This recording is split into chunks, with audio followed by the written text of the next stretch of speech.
Welcome to History's Greatest Battles, Season 1, Episode 10, The Battle of San Jacinto, 21st of April, 1836. Texan forces, 783 militia men and volunteers. Mexican forces estimated at 1,500 men. The crushing Mexican defeat at San Jacinto paved the way for Texas's hard-won independence, but it also sowed the seeds of future conflict, culminating in the U.S.-Mexican War 2 decades later.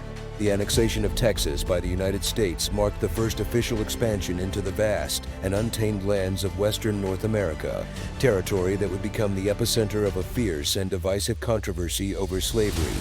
This territorial acquisition, seemingly a triumph of manifest destiny, became the tinderbox that ignited the American Civil War, a conflict that would engulf the nation in a whirlwind of bloodshed and devastation, tearing it apart in one of the most brutal and defining struggles in its history. In the early 1820s, Mexico, having finally broken free from the iron grip of Spanish rule, found itself haunted by the fear of a potential Spanish resurgence. To safeguard its newfound independence, Mexico turned its gaze northward to the vast and sparsely populated lands of Texas. In a bold move, it extended an invitation to the rugged pioneers of the United States, beckoning them to settle in this wild and untamed frontier, hoping they might serve as a bulwark against any future invasion. Neither Spanish nor Mexican settlers had been able to tame the fierce wilderness of Texas, where the Comanche, masters of the plains, roamed with impunity, striking fear into any who dared encroach on their territory. But the American settlers were different. Hardy and relentless, they were seen not only as a potential force to repel any future Spanish armies, but also as a living shield, a buffer that might protect the fragile community of 4,000 Mexican settlers from the relentless Comanche raids. In 1823, the first wave of American settlers under the guidance of Stephen F. Austin began to pour into Texas. By 1830, the trickle had become a flood, with over 20,000 Americans staking their claim in this vast land. Alarmed by the sheer number of newcomers, the Mexican government attempted to shut the doors, closing its borders to further immigration. Yet the flow did not cease. Over the next 3 years, an additional 10,000 Americans slipped through into Texas, defying the law and setting a precedent for border crossings that would echo through the centuries, albeit from a different direction. In 1833, General Antonio Lopez de Santa Anna rose to power, elected as the president of Mexico amidst great hope. But the promise of his leadership quickly soured. By the following year, he had cast aside the cherished Constitution of 1824 and proclaimed himself a dictator. His rule was one of terror. Any province that dared to protest found itself drenched in blood, its people slaughtered as a grim warning to others. The message was clear, and chillingly, it was effective. But in Texas, Santa Anna faced a different kind of challenge. The American immigrants who had settled there were not easily cowed. These were men and women who had been raised under the rule of law, staunch believers in constitutional governance, a governance modeled closely after the very Mexican Constitution of 1824 that Santa Anna had now discarded. They had taken up Mexican citizenship to claim their land grants, pledging to defend the Constitution that Santa Anna now sought to destroy. Santa Anna, recognizing their stubborn resolve, sought to undermine the Texians with a cunning ploy. He decreed that since these settlers had not fulfilled the requirement to convert to Catholicism, a stipulation of their land grants, they had forfeited their right to the land. They were to abandon their homes and leave Texas or face the dire consequences. But the Texians would not be intimidated. They flatly refused to comply with Santa Anna's orders, standing firm on their sworn allegiance to the Constitution.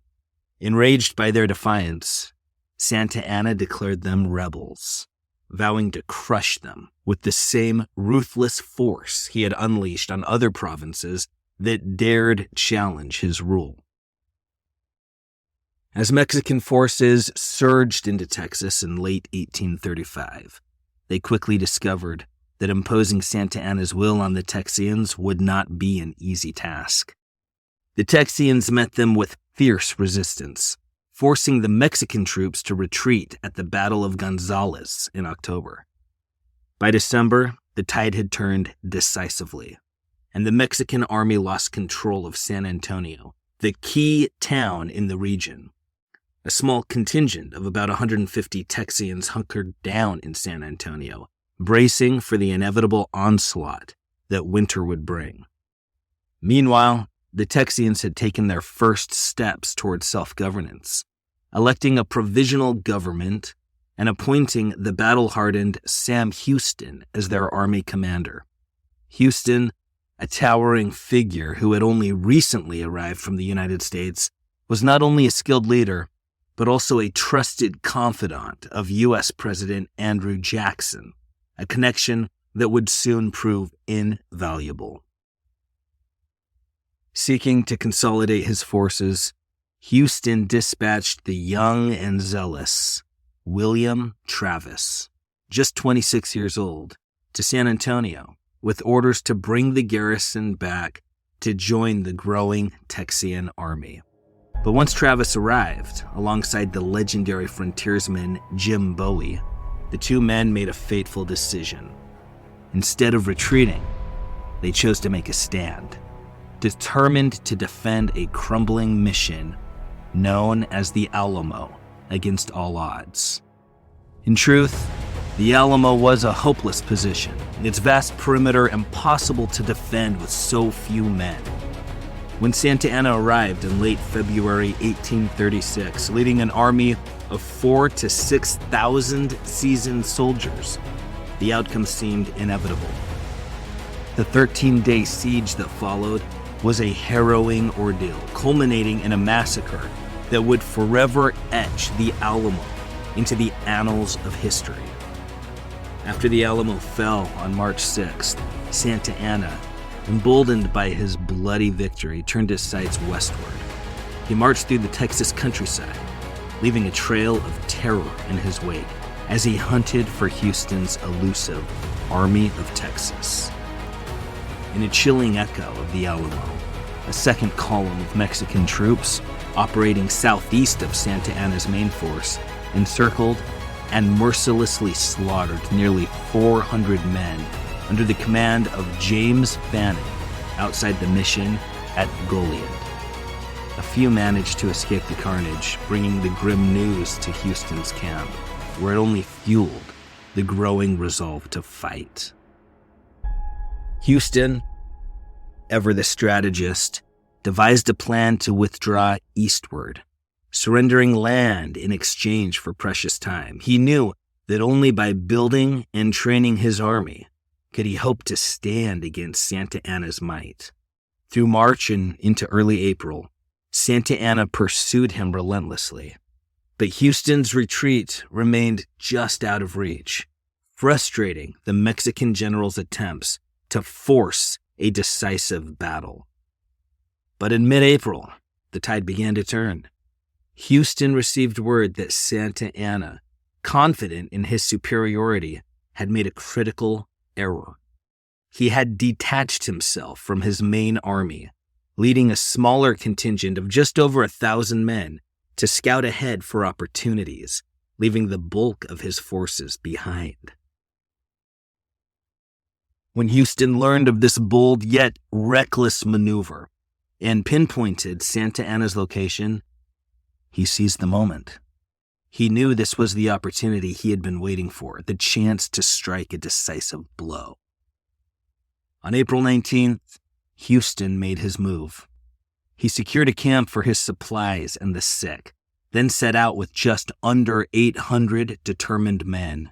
They crossed the swollen waters of Vince's Bayou and pressed eastward, following the southern bank of the flooded Buffalo Bayou, a tributary of the San Jacinto River, as they closed in on their prey. The next day, Houston and Santa Anna finally crossed paths on a stretch of open prairie, nestled in a bend of the swift San Jacinto River. A brief, fierce skirmish erupted, but neither side committed fully to the fight. It was a prelude to something far greater, a cautious testing of each other's strength. Believing that Houston was cornered, trapped between the raging waters of two rivers and the advancing Mexican force, Santa Anna grew complacent. He withdrew his men about 3/4 of a mile, hastily constructing a makeshift fortification of brush, packs, and saddlebags, confident that reinforcements would soon arrive to deliver the final blow. Certain that the Texians had no route of escape, Santa Anna saw no need to rush. The coup de grace could wait until his full force was assembled. Ever meticulous, he positioned his camp just beyond a slight rise, shielded from the deadly reach of Houston's 2 6-pounder cannons, ominously dubbed the Twin Sisters. He ordered his men to sleep in battle formation, their weapons at the ready, and insisted that a vigilant watch be kept. Then, supremely confident in his strategy, the man who fancied himself the, quote, Napoleon of the West, end quote, retired for the night, believing victory was all but assured. Morning dawned on April 21st, and with it came 500 fresh reinforcements, swelling Santa Anna's numbers to over 1,500.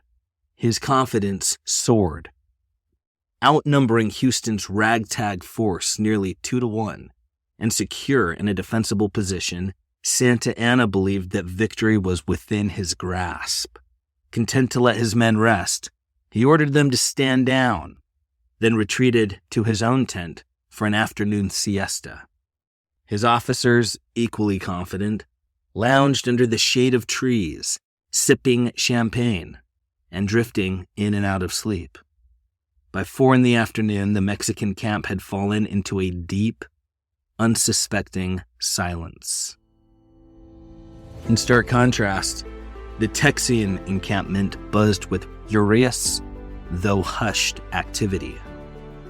The Texian army, filled with a quiet determination, prepared for the fight of their lives, and their commander, Sam Houston, was finally ready to unleash them.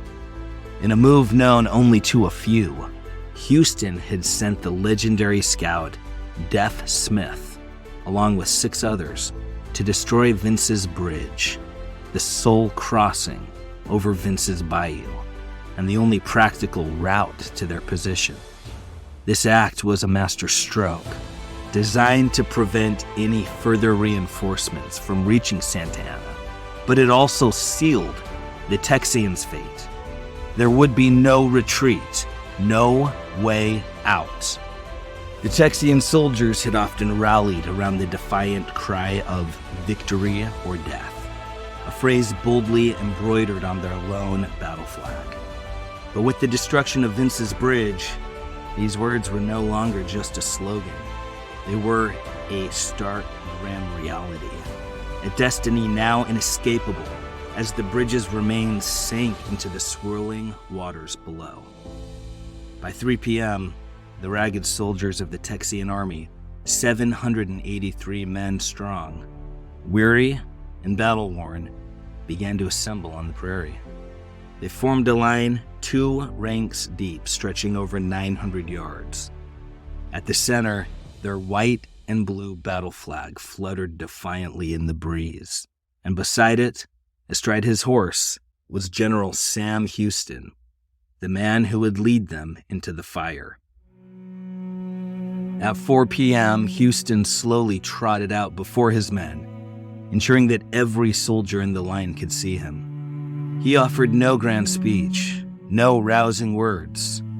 Instead, he sat still for a long, tense moment, his gaze fixed on the rise that concealed the Mexican camp, as if silently willing his men to follow, where he would soon lead them. Then, with a sudden, decisive motion, Houston drew his sword and pointed toward the enemy. The order was given.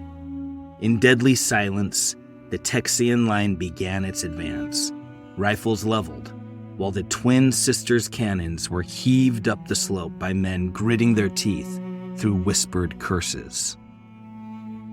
The Texians closed in on the crest, 800 yards, then 500, and still the Mexican camp lay quiet, unaware of the storm that was about to descend upon it.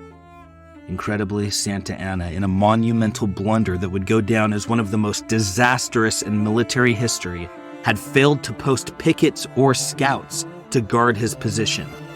Not until the Texians reached the crest and were a mere 200 yards from the Mexican camp did the sentries finally sound the alarm. But by then, it was far too late. The element of surprise was complete. The Mexican artillery roared to life, but their shots soared harmlessly overhead. In response, the Texian band, a scrappy trio of fifers and a drummer, erupted into a shrill, defiant tune. With that, the long Texian line surged forward at a trot, the twin sister cannons careening wildly in front, leading the charge. Suddenly, out of the chaos, Deaf Smith appeared, galloping furiously along the battle line. His voice rang out above the din. "Vince's bridge is down. Fight for your lives. Vince's bridge is down." The chilling reality of their situation hit home. There would be no retreat. Steeling themselves, the Texians pressed on with grim determination.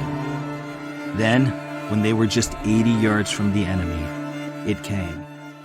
A cry that would echo through the ages. From the left flank, Colonel Sidney Sherman's voice rang out, bellowing with all the force he could muster. "Remember the Alamo!" How could any Texan ever forget that blood-soaked sacrifice? Among the charging Texians were 7 survivors of the Goliad massacre. Their memories seared with images of comrades butchered. Their voices joined in the cry, "Remember Goliad!" The Spanish-speaking soldiers echoed with their own, "Recuerden el Alamo." And with that, any semblance of order dissolved as the Texians charged with a ferocity born from vengeance. The Texians unleashed a devastating volley, ripping through the brush and saddlebag wall that shielded the Mexican camp. At point-blank range, the twin sisters let loose, shattering the makeshift barricade. And then, with a fury fueled by weeks of pent-up rage, the Texians hurled themselves at their disordered foes, vengeance driving every strike. The Mexican soldiers, caught off guard, desperately tried to form ranks, but the Texians were upon them too quickly. Chaos reigned as Mexican officers barked frantic, conflicting orders. Santa Anna himself was seen running about in the utmost excitement, wringing his hands and unable to give an order, end quote. And through it all, that terrible, accusing cry rang out again. "Remember the Alamo." It was more than just a rallying cry for the Texians. It was a grim reminder to the Mexicans of what defeat had meant just 6 weeks earlier in San Antonio. The cry shattered Mexican morale, like a brittle twig snapping underfoot. As the Texians tore through their ranks, many Mexican soldiers flung down their weapons and begged for mercy, only to meet their end at the hands of their vengeful attackers. The rest scattered in terror. Colonel Pedro Delgado, a Mexican staff officer, would later write, quote, "I saw our men flying in small groups, terrified, and sheltering themselves behind large trees. I endeavored to force some of them to fight, but all efforts were in vain." End quote. The battle itself was swift. over in less than 18 minutes. But the bloodshed did not end there. For over an hour, the Texians continued to shoot, club, and stab, driven by an insatiable thirst for vengeance, until their rage was finally spent. Though most of the Mexican soldiers fled, there was no escape. The Texian cavalry ruthlessly cut down those who ran across the open prairie, while the bulk of the fugitives found themselves trapped against the San Jacinto River. Many tried to swim across its muddy waters only to drown in the attempt. Most, however, were systematically slaughtered by Texian riflemen who poured volley after volley into the helpless milling mass. It wasn't until late in the day that the Texians began to accept surrenders. By the next morning, the full scale of the Texian victory had become clear. Astonishingly, they had suffered only 2 killed on the field, though 7 more would succumb to their wounds. Among the 23 wounded was General Sam Houston himself, who had seen 2 horses shot out from under him and had taken a musket ball to the ankle. The Mexican losses were staggering. The battlefield was littered with the bodies of 630 dead, including 1 general, 4 colonels, 2 lieutenant colonels, 5 captains, and 12 lieutenants. Another 208 lay wounded, and 730 had been taken prisoner. In just one single day, Santa Anna's force had been all but annihilated. Yet the victory was incomplete. The one man Houston most wanted, the architect of so much suffering, had slipped through his grasp. Santa Anna had fled just before the camp fell, and throughout the night, Houston's scouts scoured the countryside for him.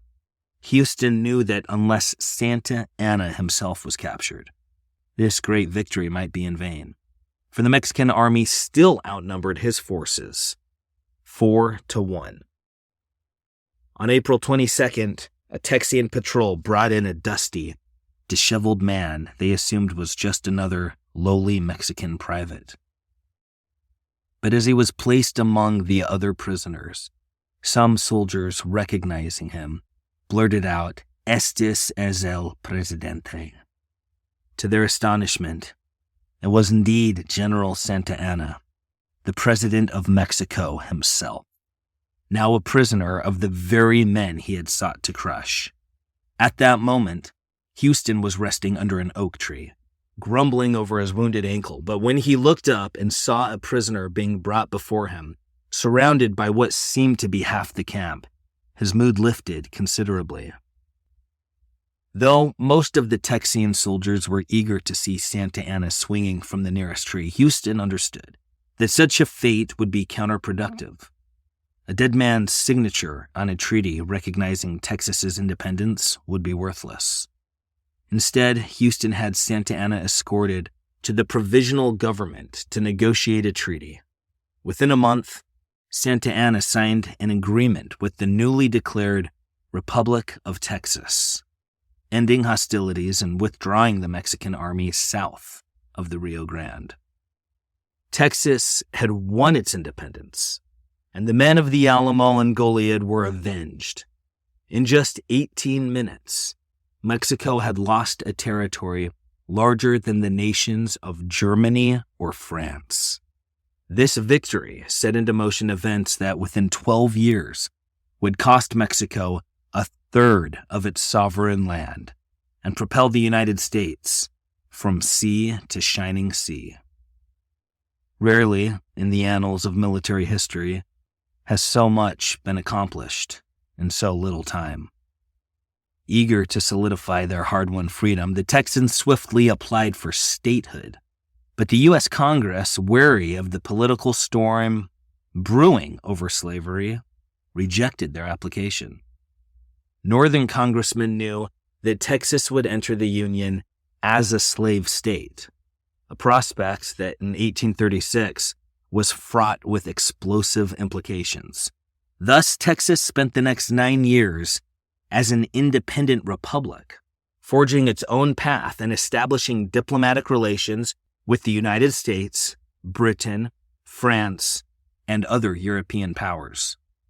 By the early 1840s, as Texas began to draw closer to Britain, attitudes in the United States regarding its annexation started to shift.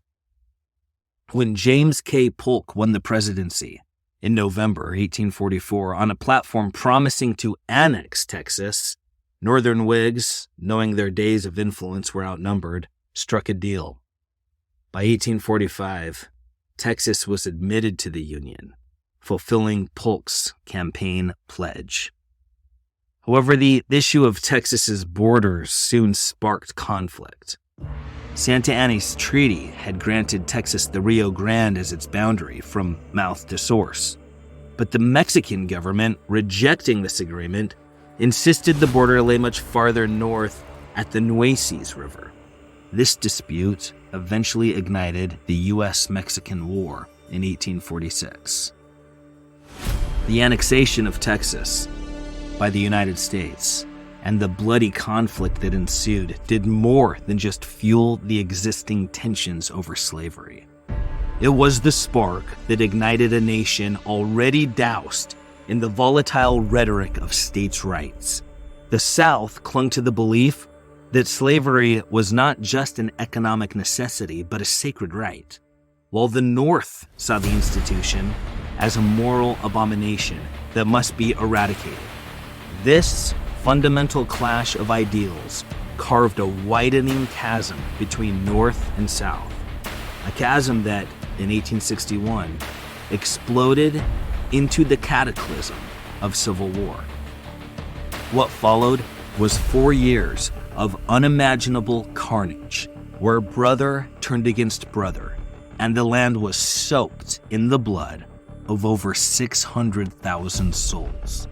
The bitter legacy of the Texas annexation and the ideological battle over slavery tore the country apart, unleashing a maelstrom of violence and sorrow that would forever scar the American landscape.